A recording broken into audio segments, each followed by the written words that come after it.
Bonjour et bienvenue. Pour Harry Massoudi, on plonge aujourd'hui dans des documents assez essentiels sur un sujet clé, l'art de l'écoute active. C'est vraiment un sujet chaud pour les commerciaux en beauty tech. On a des extraits d'un guide là, l'art de l'écoute active en vente beauty tech. Oui, Et l'idée, c'est aussi de préparer le terrain pour le prochain live LinkedIn d'Harry. Il reçoit Loïc Genot, l'auteur de Vendeur, tous les secrets pour répondre aux objections. ah oui, très bon livre d'ailleurs. Exact. Alors la question qu'on se pose, comment est-ce que écouter plus, parler moins, ça peut vraiment changer une vente, surtout dans ce secteur? C'est tout à fait central. Et l'enjeu financier, il est considérable, hein. Il y a une étude récente, citée dans nos notes, qui montre que 73% des pros de la beauté, ils changent de fournisseur. Mais attention, pas à cause du prix. Ah non? Non, parce qu'ils ne se sentent pas écoutés, pas compris. Imaginez l'impact quand on vend des équipements qui coûtent parfois 15 000, 30 000, voire 50 000 euros. Assez énorme. Donc l'écoute, c'est plus juste une compétence soft, c'est un vrai levier. C'est un levier de différenciation majeur, absolument. D'ailleurs, le guide prend un exemple assez typique, je trouve. Le commercial super passionné par sa nouvelle machine cavitation anticellulite, par exemple. Mhm. Et il noie la cliente, Sandrine, gérante d'institut depuis 15 ans, sous un flot de détails techniques, les hertz, les nanomètres. Le jargon, quoi. Voilà. Résultat, elle dit poliment « je vais réfléchir ». Le fameux « je vais réfléchir ».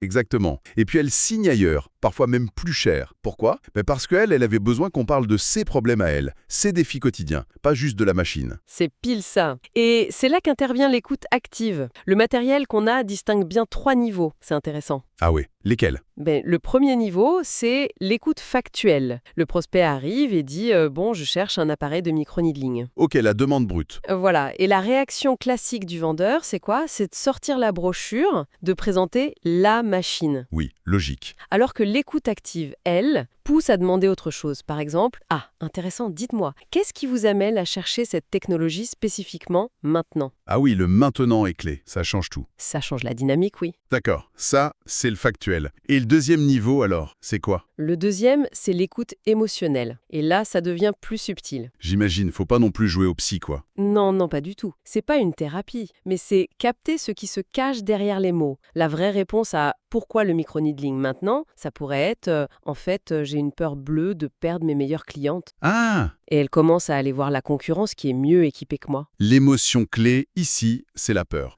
de perdre. D'accord, je vois. Factuel, émotionnel et le troisième niveau. Stratégique. Là, on creuse encore. On pose des questions ouvertes. Parlez-moi un peu de ces clientes importantes pour vous. Et là, on peut découvrir que ces clientes-là, elles représentent 40% du chiffre d'affaires. Ah oui, carrément. Voilà. Donc l'enjeu, c'est plus juste d'acheter une machine, c'est de sécuriser une part vitale de son business, voire de le développer. Ok.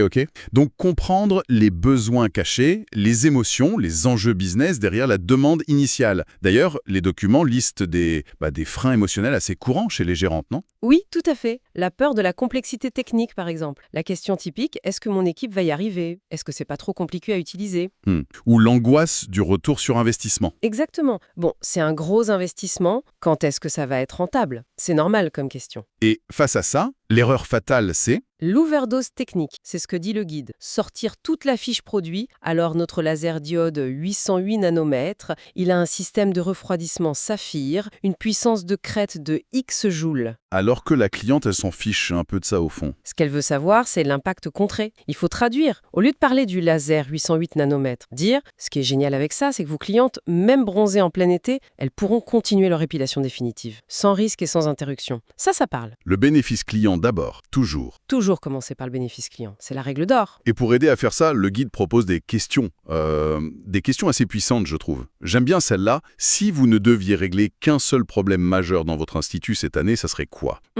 Excellente question. Ça oblige à prioriser. Ou une autre, pour débloquer. Très honnêtement, entre nous, qu'est-ce qui pourrait vous empêcher de prendre votre décision aujourd'hui? Ah oui, celle-là, elle est directe, mais elle met les vrais freins sur la table. C'est ça. Et ces questions, elles changent complètement le focus. On passe de la technologie, de la machine, aux enjeux business de la cliente, à ses objectifs, ses peurs réelles. Et du coup, le vendeur change de rôle. Exactement. On n'est plus juste un vendeur d'équipement, on devient, comme le dit le matériel, un consultant en développement business, un partenaire stratégique. Il y a d'exemples de Marie, là, dans les notes. Oui, cette commerciale qui a doublé ses ventes. Et comment elle a fait?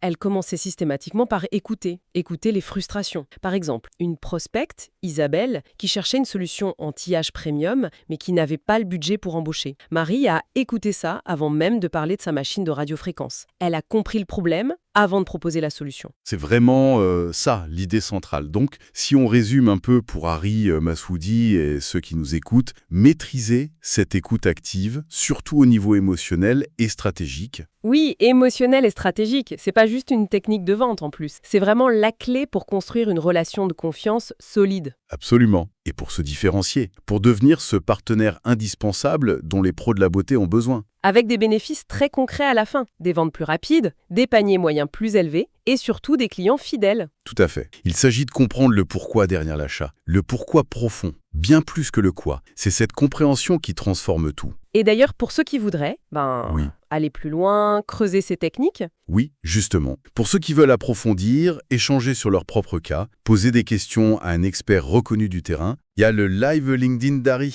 exactement. Harry Massoudi reçoit Loïc Junot, l'auteur du fameux livre Vendeur, tous les secrets pour répondre aux objections. C'est vraiment une super occasion d'avoir des conseils très pratiques, très terrain. Une excellente opportunité en effet. Et pour terminer, peut-être laisser une petite question en suspens histoire de réfléchir, qui pourrait radicalement changer l'issue de votre prochaine rencontre avec un prospect.